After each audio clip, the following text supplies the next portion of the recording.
You are watching UCU Focus TV.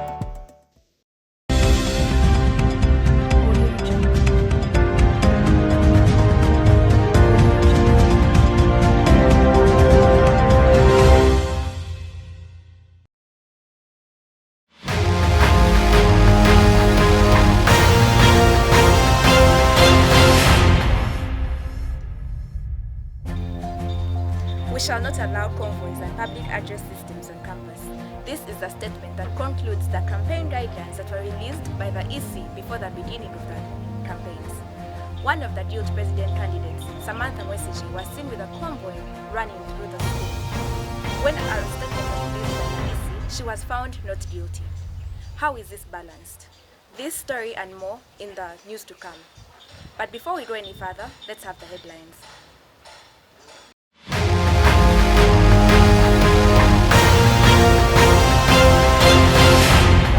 Petitions EC over verdict on Mwesiji.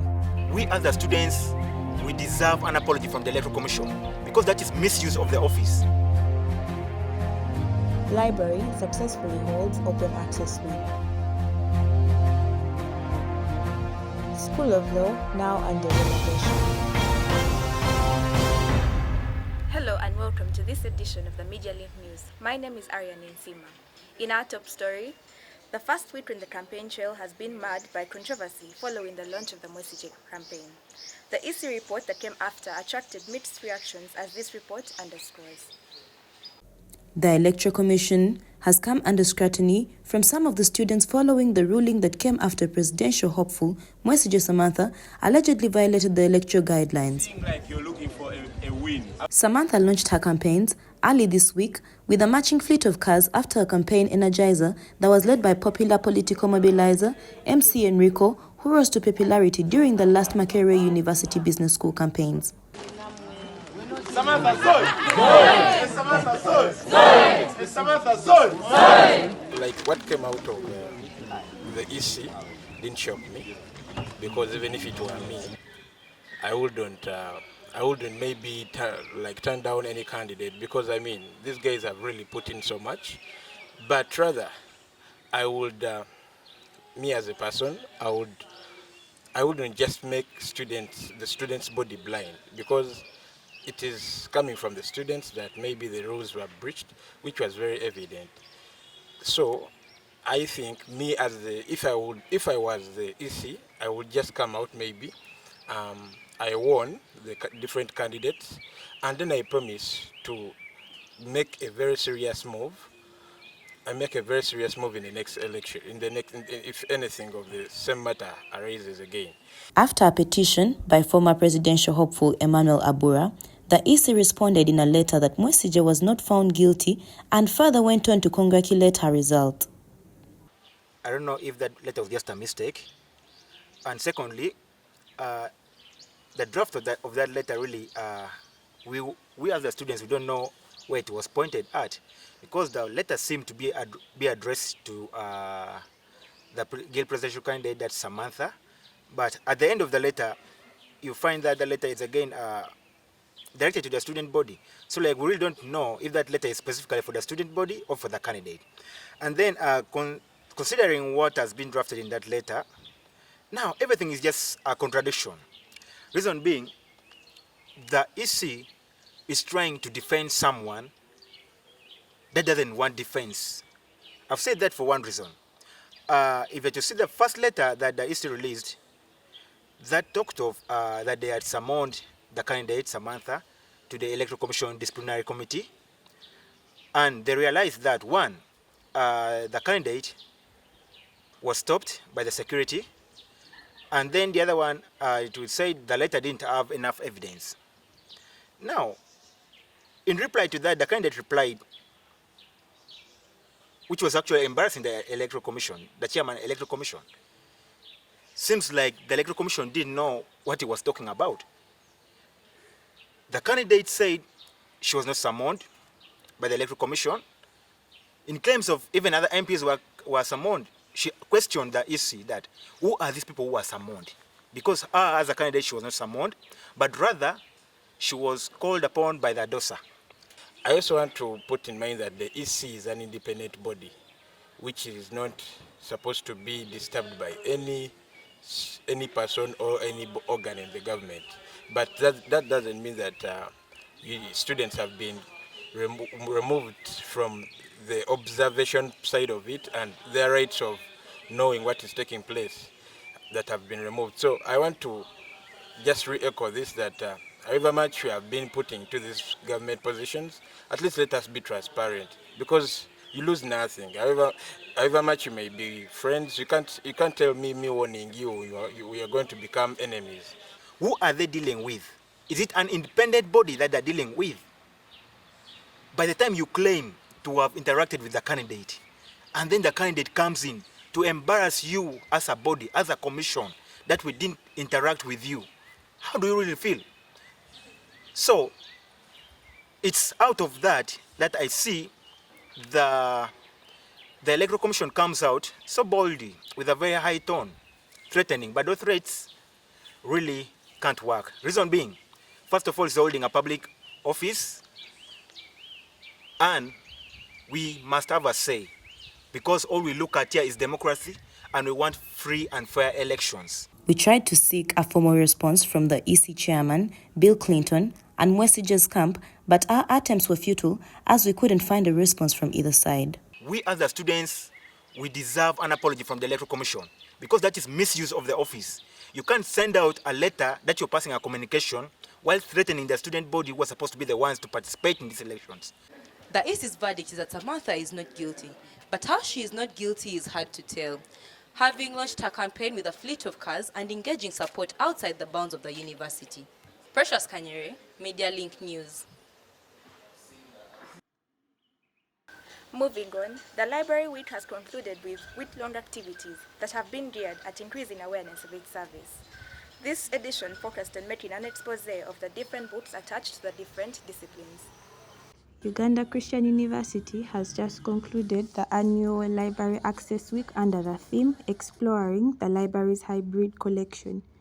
This edition was focused on shining a light on the books and resources available within the Ham Mukasa Library for the various disciplines. UCU Library Week. We usually have the Library Week annually, and it usually happens in the month of November. Basically what it is about is marketing our library services and materials that we do offer as a library. The Library Week is held in commemoration of the International Open Access Week that is celebrated internationally. A group of scientists came up with an idea to have information published accessed at a zero cost. In short, to make information accessible without any restriction or pay. An upbeat revelation for us while visiting the library this week was the short loan collection and reservation section, a deck within the library that keeps highly demanded books and issues them out for a shorter period of time. The short loan collection means that we have books on short loan, or we give books on short for a short period of time. Usually it's a day. For novels and storybooks, we can give you for a week. And maybe for lecturers, we have up to a month, depending on the number of copies. So why you call it short loan is because these books are few copies, overly used, and they are overly demanded as well. A number of students have benefited from the weeks that have shaped this edition of the Access Week, such as free library registration, sessions with the use of Turnitin, referencing and citing, among others. I have learned how to use the online library. When I went to the second floor, I met someone at the reception. She guided me how to use it. And this has benefited me that even when I am at my hostel, I can access the books. I want to interest you guys. Please reach out and then you will benefit. Ham Mukasa is endowed with a number of books, library facilities and e-learning resources located in spaces like the Media Lab, e-learning facility, Writing Center and Information Center that cement its place as a hub for information and learning. Reina Karen Angeo reporting for Media Link News.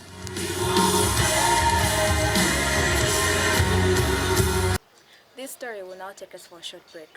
Please stay with us. You are watching UCU Focus TV.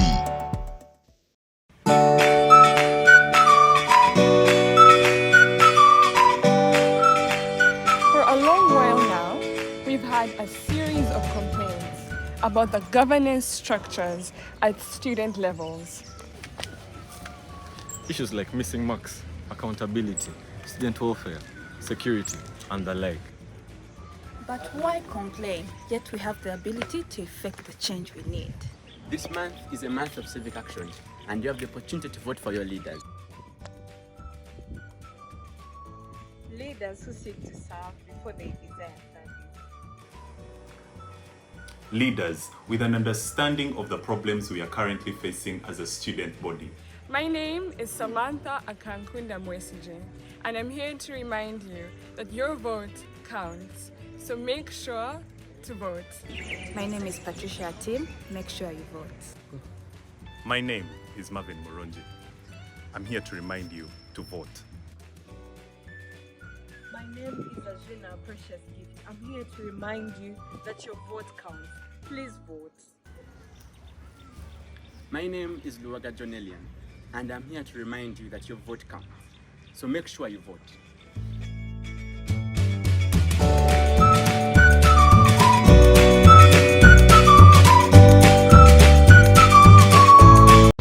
You are watching UCU Focus TV.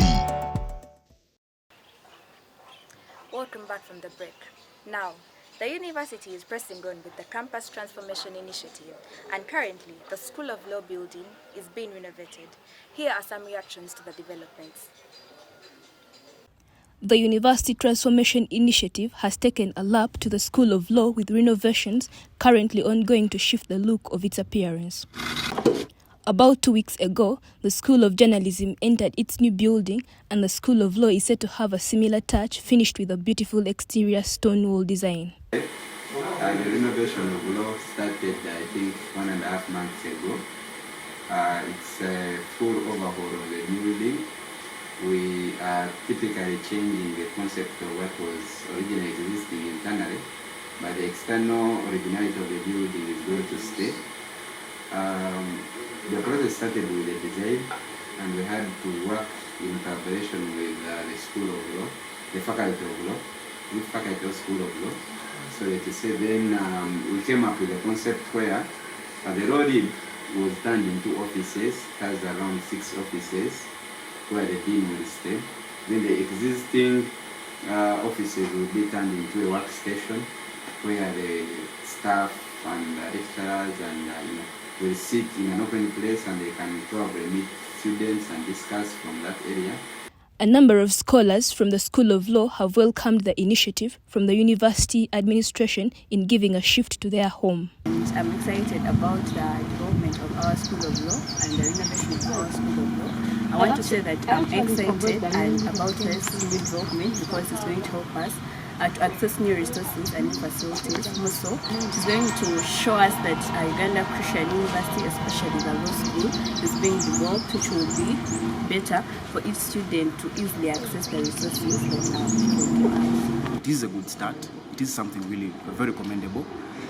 You know, our law faculty has existed for quite some time, and it has faced quite a number of backlash. I remember just at the beginning of the year, there was a tweet by a gentleman, most of the lawyers, especially the young lawyers, so respected by the names of Tony Tomukunde, whereby he criticized the administration block as well as the law faculty block in comparison with the Kampala campus block, which is a very good storage building. So I am very happy that the administration has been able to look into that and decide to at least renovate the law faculty. The affirmations lying aside, Victor Masika, who is also seeking political office, raised some of these issues on what he felt needed to be embedded.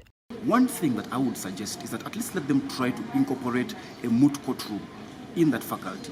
Because right now, moot is what sells the university.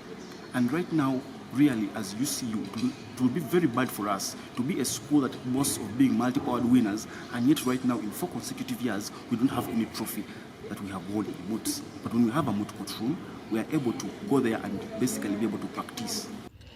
Aryane Ninsiima, Media Link News. In our final story, the School of Journalism has sent out an 18-member student team that's set to represent the university at the annual Media Challenge Newsroom Contest. The competition attracts about 12 different schools and universities for a contest in newsroom skills. 18 students from the School of Journalism have been sent out to represent the university at the annual National Newsroom Contest in Kabalagala.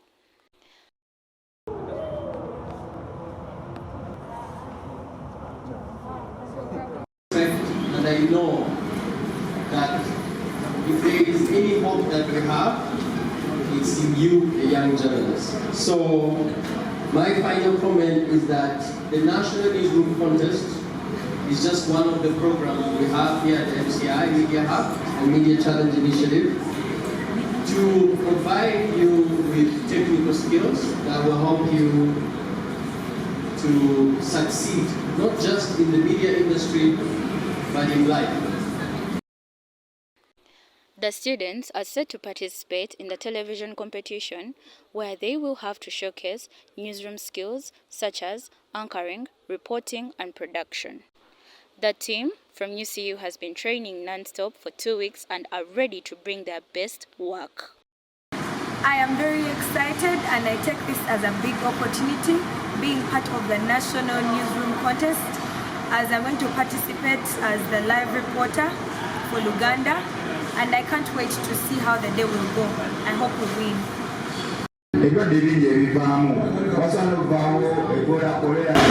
I'm one of the editors of the News English Bulletin for MCI. We have been as a team organizing this for 2 weeks, and so far it has been very successful. The Luganda team has already presented, and the News Bulletin for English is the next, and we really can't wait to present what we've been organizing. For years, UCU has the privilege of taking part in activities organized by MCI, which has helped open doors for extracurricular learning for the journalism students. To apply for our fellowship program. Do you know about the fellowship program? The fellowship program is a 6-month incubator. 26, unfortunately or fortunately, 26 young journalists out of this group apply to enter the fellowship program. So a lot of, around 180 young journalists have gone through that program and are successful in the media industry today and in communications position. Yvonne Mutasi reporting for Media Link News.